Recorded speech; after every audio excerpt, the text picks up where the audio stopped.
Brachos Daf is primarily an Agadata blot, which is very long, which has a lot of things surrounding the pasuk, which we just learned at the end of Daf Tes. Yitavu chatoim min haaretz, the sins should pass from the earth. Rishayim oid einam, and there won't be any more evil people. So the Gemara records an incident. Rabbi Meir had people in his neighborhood who bothered him a lot. They were evil, wicked Rishayim. Rabbi Meir used to pray that they should pass away. The Gemara says, Beruria challenged her husband, Rabbi Meir. She said, why are you praying that they should pass away? You should pray that they should do tshuva. Why? Because it doesn't say that the sinners should pass from the earth. It says that the sins should pass from the earth. And also, there's a question, I don't understand. It says that the sins should pass from the earth, and then there won't be wickedness anymore. Who said? Maybe the sins will pass from the earth, and they'll become wicked again. But what it means is that you should pray that they should do tshuva, and they should not have Yetzer Hara anymore, because they should destroy their Yetzer Hara, and therefore they won't do sins. Their sins in the past will be gone, and their sins in the future will be gone.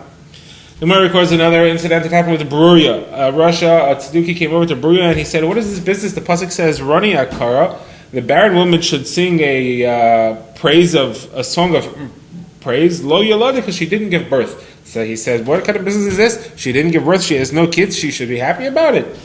Beruria says, look at the rest of the pasuk. It says, Kirabim b'nei shememu, because there are more children for the desolate country. It refers to Yerushalayim.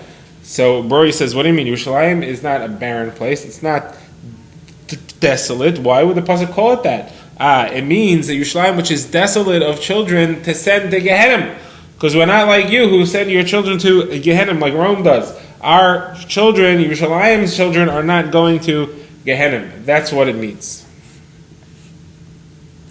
The Gemara records another incident of a tzadduki challenging somebody based on psukim. The Gemara says there was a tzadduki who challenged the Rabbi Abba, and he said, I understand. Tehillim has a Mizmor LaDavid where he ran away from Avshalom, his son, who was trying to kill him, and it has another chapter where he ran away from Shaul. But the chapter of Avshalom is first. But chronologically that's wrong. The chapter of Avshalom should be later. First he had to flee from Shaul, and then later did he have to flee from Avshalom. So why is it out of order? So Rabbi Abba said, listen, according to you guys, you tzaddukim, you have no interest in the order of the chapters. According to you, it should be chronological. You're right, it's a problem. But we, Chazal, we have drushes based on what is next to what. And there's a reason why this chapter of Avshalom was put where it is, because it's next to the parsha of Gog uMagog, which is when a kingdom challenges a Kadosh Baruch Hu. So people might say, how could it be that there's a prophecy that Gog will challenge Hashem? What kind of nation challenges its master? But when you see that Avshalom started a war against his father David, you don't have that question anymore. That's why they're put together. The Gemara now brings 5 psukim in the Tehillim, which are all said with the phrase Barchi Nafshi, and the Gemara will analyze all 5 of them. The Gemara begins by introducing Shlomo HaMelech said in Eshes Chai Al-Pi Pascha B'Chacham B'Vasaras Chesed Al Shlomo. Who's that referring to? Shlomo is referring to his father David HaMelech, who said Shira 5 times about 5 worlds that he saw. What are the 5 worlds? As follows. World number 1, when he was inside his mother's womb, or referring to when he was inside his mother's womb, he said, Baruch Nafshi Hashem V'Chol Krovai Hashem Kadshoy. I am praising the Kadosh Baruch Hu for all my innards. My innards means the innards that I was in. Next, he came out in his mother's womb, and he looked up and he saw the stars and the constellations, and he said another shira, Baruch Hu Hashem, Baruch Hu Hashem, Malach of Gibor Yikayach Leisi Devar, L'Shmaya B'Kol Devaroi, Baruch Hu Hashem, Kol Tzeva'ov. The phrase called Tzeva'ov at the end, all the hosts, refers to all the hosts of the heavens. That's that prayer. Then, third, he nursed from his mother, and he saw her breast, and he said a special shira for that. He said, Baruch Nafshi es Hashem, v'al tishkechi kol gemulav. Hashem's great reward, his great kindness that he does for us. What is the great kindness about that? Rabbi Abba says, because he put the breasts of a woman high up, near her face, near her heart, not near the legs in a very disgusting area like it is amongst other animals. What is the 4th thing that he said? He said, Yitam Chatam and Arz Rishayim Oid Einam Barchi Nafshi Es Hashem Hallelujah. That was when he saw the downfall of the evil people. The 5th thing that he saw was the day of the death, when a person passes from the world, and he said on that, Barchi Nafshi Es Hashem Hashem Alekai Gadaltem Oid Hadu B'Hadu Levashta. Gemara says, who says that's talking about the day of passing from the world? Gemara says, because afterwards it says, Tastir Parecha Yibahelon, your face will be hidden and they will be confused. Taisev Rucham, their spirit will end, Yigvaun, and they will pass away. Now the Gemara says Rav Simi Bar Okva was frequent in front of Rav Shimon ben Pazi, and he used to say Agadata in front of Rav Yeshua ben Levi. And he asked about these psukim of Barchi Nafshi. What is this meaning of Barchi Nafshi Chol Korvai, special prayer about all my innards? What is this innards? So he answered him as follows. He says, HaKadosh Baruch Hu is not like people. A person who draws a picture on the wall, he cannot put in a spirit, and he can't create intestines, and he can't create anything functional. It's just a drawing. But HaKadosh Baruch Hu creates a form, and he puts a spirit, he brings it to life, he makes intestines, he makes innards, and everything works. The Gemara continues. This is what Chana was referring to when she said the following pasuk after she had Shmuel. She said Shira. She said, "Ein kadosh Hashem." There's nothing holy like Hashem. Ki ein boltecha. There's nothing like you. There's no one besides you. Ein tzur keleheinu. There is no rock other than our God.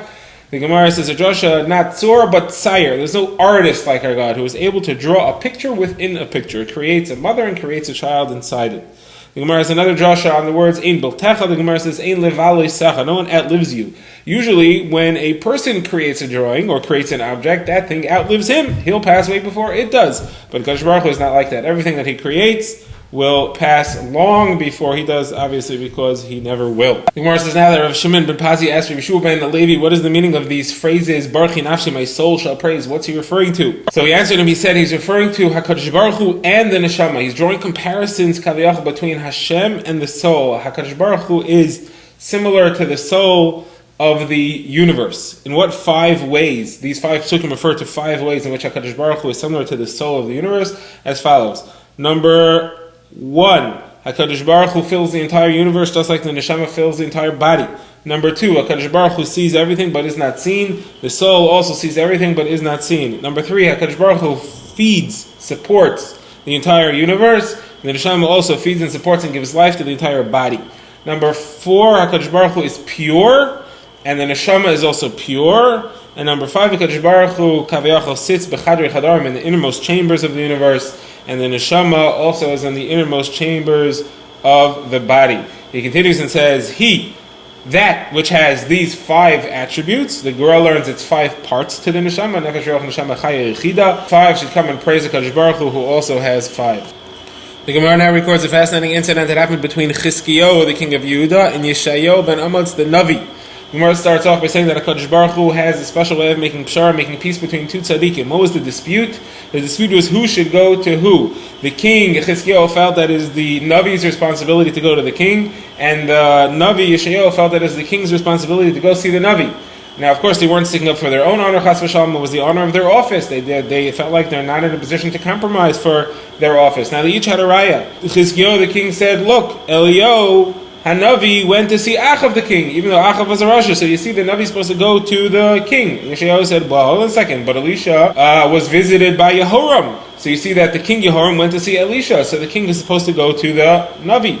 So they didn't visit each other. What did HaKadosh Baruch Hu do? He made Chizkiyahu sick, and he was about to die. And then he said to Yeshayahu, go visit Chizkiyahu. You have a mitzvah to be Mevaker Chayla, to visit the sick.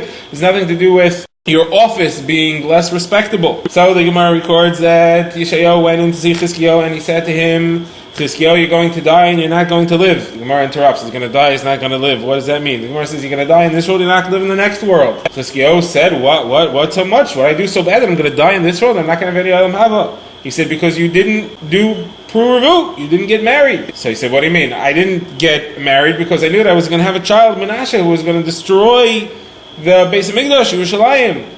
Yeshayahu said, it's not your business. You're supposed to do what HaKadosh Baruch Hu says. Let him worry about what's going to happen afterwards. So Chizkiyahu agreed, and he said, you know what? Let me marry your daughter, and maybe your schus and my schus together will take off the decree of having the bad son. Yeshayahu said, marry my daughter, you're going to die, I just told you. There's nothing left for you, there's no hope. Chizkiyahu said, Ben Amot, get out of here. I have a Kabbalah that a person should never give up the opportunity to pray, the opportunity to hope, even if a sharp sword is lying on his neck and it's passing, it's moving on his neck, it's not too late to pray. The Gemara records that Rabbi Yechanan brought a pasuk to prove that, hey, yikteleni loy ayachel, even as they're killing me, I will still hope that HaKadosh Baruch Hu to save me. The Gemara quotes another pasuk to support this. It says, Rabbi Hanan said, even somebody who has heard from a dreamer, who saw in a dream that he's about to die, should not give up hope, and he should still pray, because the pasuk says, Now, what happened in the story? The Gemara says Chizkiyahu turned his face to the wall and he started to pray to HaKadosh Baruch Hu to save him and to do tshuva. The Gemara says he turned his face to the wall. What does the wall have to do with anything? The Gemara offers two pshatim. One is the wall means the wall of his heart, meaning he looked inward in himself and he said, HaKadosh Baruch Hu, you should save me in my own merit. I did many wonderful things. The second pshat is that you should save me in the merit of the wall. What wall? The wall of the Shunamis, the woman, the Isha Shunamis, who built a little room by putting up a wall for Elisha, and then that's chus. Her son was brought back to life from the dead. So my great-grandfather, Shlomo HaMelech, who covered the Beis HaMikdash with silver and gold, certainly that should be enough of his chus to save my life. He did. So Gemara says he had two major schusim. One was that he created the concept of geula l'tefillah. This is why this is brought here, that you should say a tefillah of geula right before Shemana Esrei. And the other one is that he hid the Sefer HaRefuos, the book of cures for all diseases. To show this concept, the Gemara says, the Brachos says there were 6 things that Chizkiyahu HaMelech innovated. 3 of them Chazal agreed with him, and 3 of them Chazal did not agree with him. They all had to do with bitachon. What are the 3 that Chazal agreed with him? Number 1 is that he destroyed the Sefer HaRefuos, the book of cures. Why did he do that? Because people weren't interested in bitachon anymore. They said, I don't have to worry about being sick. I have this book of cures. It can heal any disease that I have. The other thing is that he got rid of the snake that Moshe Rabbeinu made in the Midbar when Klal Yisrael had a snake among them, and Hashem said, make a copper snake, and they'll be able to look at it, and they'll be healed. So that snake was still around, and people were starting to worship it as an avodah zarah, that it should bring them healing. So Chizkiyahu HaMelech got rid of that. And the third thing was that he dragged his father. His father was a terrible Rasha. He dragged him to his grave on a bed of ropes instead of on a golden mita. So on these 3 things, they agreed with him. What were the 3 things that Chazal did not agree with him? Number 1 is that when Yerushalayim was attacked by Sancherev, he blocked up the water source of the Gichain. This is a famous tunnel which still exists in Yerushalayim until today. He blocked up the Gichain spring and he redirected the water inside the city. And the Gemara says that Chazal did not agree with that. He should have just relied on HaKadosh Baruch Hu. The second thing he did was that he cut off the doors of the Beis HaMikdash. He was afraid of the king of Ashur, and he wanted to appease him, so he sent him a lot of treasures, and he ransacked the Beis HaMikdash and sent him the treasures, including the golden doors he cut off and he sent to him. Chazal said he should have just relied on HaKadosh Baruch Hu. And the third thing is that he made a leap year when it was already Nisan. It was already in the month of Nisan, and he said, no, this is not going to be the month of Nisan, this is going to be the second Adar. You're not allowed to do that. So the Gemara says, how can you do that if you're not allowed to do that? The Gemara says it wasn't really Nisan yet. It was the 30th day of Adar. The month of Adar could have either 29 or 30. It was the 30th day of Adar, which could technically be the 1st of Nisan, depending on how you understand the calendar. And then he said on that day that it's going to be the 2nd month of Adar starting now. And Shmuel says you're not allowed to do that, and that was Chizkiyahu's mistake.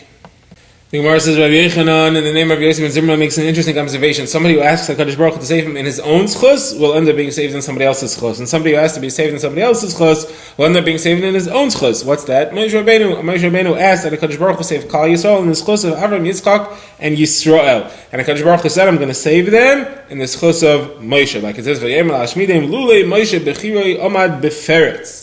The fun of Lahashav Chamasi. It was really in the schus of Moshe that it happened.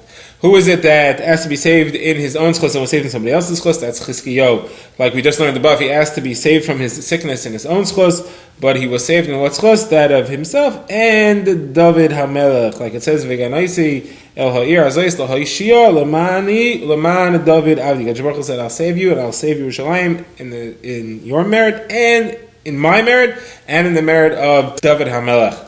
The Gemara says that Rabbi Shua ben Levi observed that after the peace came, Chizkiyahu was upset. He says, Marley, he was upset. What was he upset? He won the war. He was upset because his own schus was not enough. He had to rely on the schus of David HaMelech. Now the Gemara moves on to analyze the parsha of the Isha Shunamis, the Shunammite woman who made a special room for the Navi Elisha to come and stay by her. So the Gemara says, the pasuk describes it as Aliyas Kir. Now it's a funny phrase. Aliyah means an upper story, and Kir means a wall. So the Gemara has a machlokes Rav and Shmuel. What did she build? Did she roof the upper floor, which was open, or did she take a big room and build a wall in it and divide the room in half so that she could have a special room for Elisha Hanavi?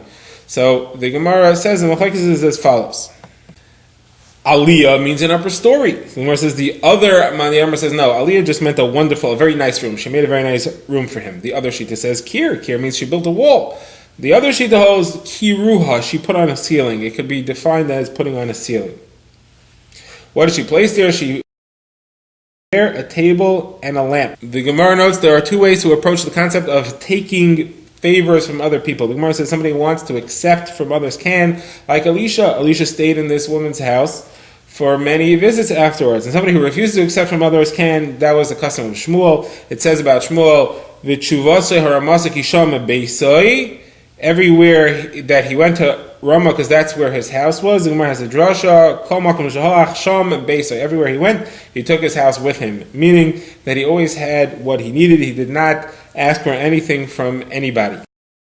Analyze some of the psukim about Isha Shunamas who built the room for Elisha. The Gemara says that she said to her husband, "This is a holy man." The Gemara says, "You see that the women understand the guests better than the men do." How did she know that he was a holy man? The Gemara says two ways. Number one, she gave him food and there was never a fly. Flies don't bother holy people. And the other one is that she changed his sheets and she noticed that there was never any zera on his sheets, and that could only be accomplished by somebody who's very holy. The Gemara says she also noticed that his servant Gehazi was not so holy. How do we know that he wasn't so holy? The Gemara says because when she later ran to Elisha and asked him to come revive her son, so Gehazi pushed her off, and Elisha said, "Let her go."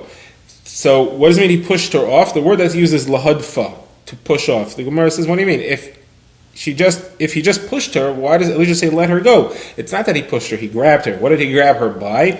Hadfa is a contraction of the words hod yafia, her glorious beauty. The Gemara says that refers to the Shadayim. Now, so obviously he was not so holy. Now the Gemara analyzes the psukim. She says to her husband that this is a drasha, somebody who keeps the Talmid Chacham in their house and helps him, is like he has the tamid, the carbon, the tamid. Halachas in Hilchos Tefillah that it learns from psukim. First of all, you should not stand in a high place and pray. You should not stand on a chair, a table, or a stool. You should stand in a low place. Why? The pasuk says, "Mimamakim," from the depths, "Karasicha Hashem," I called out to you, HaKadosh Baruch Hu. And it says, "Tefillah la'ani ki atayif." There's a prayer for a poor person when he wraps himself. The Gemara says further, somebody who prays from an esrei has to stand with his feet together. He should be like the malachim. It says, "V'ragleim regel yashara." They had only one foot and it was straight. So you should stand with your feet together so it looks like you have only one foot. The Gemara says, "Lo yisaychu al hadam." You should not eat on the blood. What does that mean? You should not eat before you've prayed for your own blood for your health. Meaning you have to daven before you eat. The Gemara says that somebody who eats and drinks before he prays, the HaKadosh Baruch Hu says, the Gemara explains that as geyecha, your pride. You put me before your pride. First you're busy eating, and only then do you come and you say Kabbalas al Malchus Shamayim. The Gemara now returns to the halachas of the time for saying Kriya Shema. The Gemara, we had seen a machlokes in the Mishnah about whether you can say Shema up till sunrise or till 3 hours after. The Gemara paskins like 3 hours after, Rabbi Shua.